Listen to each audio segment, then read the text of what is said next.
बहुत बहुत शुक्रिया। जिन लोगों ने हमें सपोर्ट किया उन्होंने, उनका भी, जिसने नहीं किया उनका भी, सभी का दिल से बहुत बहुत धन्यवाद और बहुत बहुत शुक्रिया। दूसरी बात ये थी कि आप बहुत बहुत दूर से आए, सभी लोग, सभी पत्रकार, आपका बहुत बहुत शुक्रिया, बहुत बहुत धन्यवाद कि आप लोग चल के आए, पत्रकार बंधुओं। अब बात इस बात की चल रही है, एक जो सहारनपुर के सांसद चुने गए, उनकी मैंने एक वो देखी प्रेस वार्ता, तो वो देख के मुझे बड़ा दुख हुआ, एहसास हुआ है कि हमने जिस मकसद के लिए चुनाव लड़ा है और सहारनपुर की आवाम भी ये तवक्को करती थी जो भी चुनाव जीत जाए कि वो सहारनपुर की आवाम के लिए आवाज उठाएगा और सबकी बात करेगा। अब एक चंद्रशेखर भाई साहब ने नमाज पढ़ने के ऊपर जो बात रखी कि मस्जिदों में जुमे के दिन या दिन फुल हो जा तो मस्जिद छोटी पड़ जा, कुछ लोग रोड पे खड़े होके नमाज पढ़ते, तो सरकार को चाहिए कि वो 20 मिनट के लिए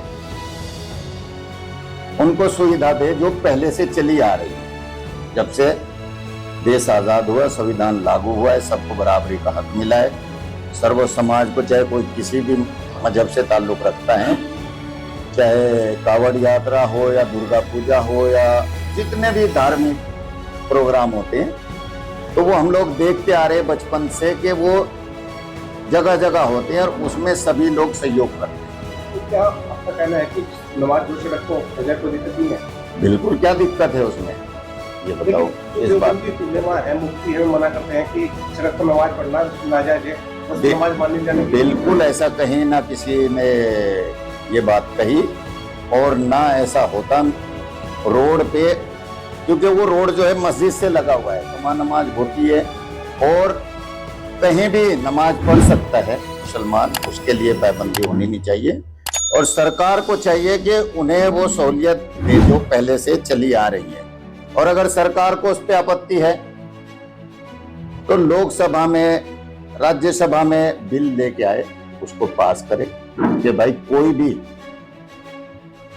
चाहे वो मुस्लिम हो, अदर समाज के लोग हों, कोई भी रोड पे धार्मिक काम नहीं करने के, तो पता भी चल जाएगा कि कौन पार्टी उसके हक में और कौन पार्टी उसके खिलाफ है। ये जो ये सेकुलर का मुद्दा, ये भी पता चल जाएगा पूरी जनता को कि भाई कौन किसके फेवर में है, और जनता को पता चलना भी चाहिए। चाहे कांग्रेस है, अदर जितनी भी पार्टियां हैं, जब लोकसभा में वोटिंग होगी तो दूध का दूध पानी का पानी हो जाएगा, सबको पता चल जाएगा।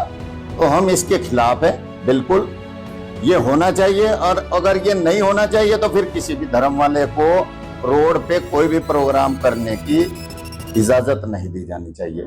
कावड़ यात्रा चलती है, वो यात्रा चलती रहे, फिर रोड नहीं रुकना चाहिए। कावड़ यात्रा के हम देखिए अब 22 से चलेगी, सहारनपुर में देख लीजिए, देवबंद में देख लीजिए, जगह जगह लोग उनका स्वागत करते हैं, फूलमालाओं से, खाने से, यहाँ तक के पैर भी दबाते हैं लोग, दवाई फ्री में बांटते हैं, हम लोग भी उसमें शरीक होते हैं।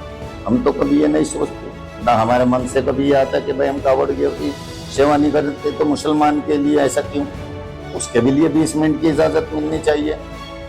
और जो मुसलमानों की संपत्ति है वक्फ बोर्ड की, सरकार से डिमांड करनी चाहिए कि वो मुसलमानों को दे दी जाए, ताकि उस जमीन को मुसलमान फरोख्त करके या किराए पे देके उससे जो इनकम आएगी वो अपनी और मस्जिदों के लिए जमीनें बड़ी खरीद लेंगे, परचेज कर लेंगे। तो सरकार को चाहिए कि जो इनकी संपत्ति वो इनके हैंड ओवर करे। अब इनके हैंड ओवर भी नहीं करते और इन पे इल्जाम भी लगाते, और जो सांसद चुना है सहारनपुर का वो खुद ये कह रहा है, इतना बुज़दिल कायर कहाँ से सांसद चुना गया मुझे पता। तो क्या आप लोगों का नाम नहीं बताओगे? अरे ना, सबको पता है, मुझे नाम लेने की जरूरत ही क्या है, मुझे अपना पता है ना भाई। सांसद को क्यों चुना है जनता ने, कि जनता की जो तकलीफ है, जो परेशानी है, उसको यहाँ भी आके उठाए और लोकसभा में भी जाके उठाए। या इसलिए चुना है कि सिर्फ मुसलमानों को छोड़ के अदर की बात करते रहे, मुसलमानों का नाम लेने में भी डर लगे। ऐसा तो नहीं होना चाहिए ना। किस पार्टी में हो आप? मैं तो इस टाइम आजाद हूँ। तो किसी पार्टी में अब आगे पार्टी में अभी कोई इरादा नहीं ज्वाइन करने का। आजाद चुनाव लड़ेंगे 2027 में। ये जो सहारनपुर की जनता, इसके भरोसे चुनाव लड़ा जाएगा और इसी के लिए काम किया जाएगा। हमारे मुंह से ये अल्फाज नहीं सुनने को मिलेगा कि भाई रोड पे तो नमाज नहीं होती। अरे हम इसके लिए जीते, इसके लिए मरते। अगर यही हमारे वजूद में नहीं रहेगा तो फिर हम जिंदा ही क्यों हैं।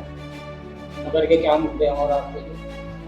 नगर के मुद्दे ये रहेंगे कि नगर के लोगों को हर फैसिलिटी सहूलियतें मिले, उनको अच्छे रास्ते मिले, पानी की सुविधा मिले, बिजली मिले, और जो हाउस टैक्स है वो उन पे कम से कम लगे। बिजली जैसे अदर सरकार दिल्ली की दे रही, पंजाब की दे रही, 200-300 यूनिट छूट मिलनी चाहिए नगर के लोगों को, क्या पूरे यूपी के लोगों को मिलनी चाहिए। और यहाँ जो प्रशासन जो है जो काम कर रहा है उसके बारे में आप मैं इतना ज्यादा संतुष्ट नहीं। एक बात भाई, जो मुस्लिम ढाबे चल रहे हैं वो हिंदू देवी देवताओं का नाम बच्चे, इसमें आपका क्या कहना है? मेरे ख्याल से मुस्लिम ढाबे नहीं चल रहे, मुस्लिमों की जमीनें हैं वो, लेकिन उनको ज्यादातर चलाने वाले गैर मुस्लिम हैं।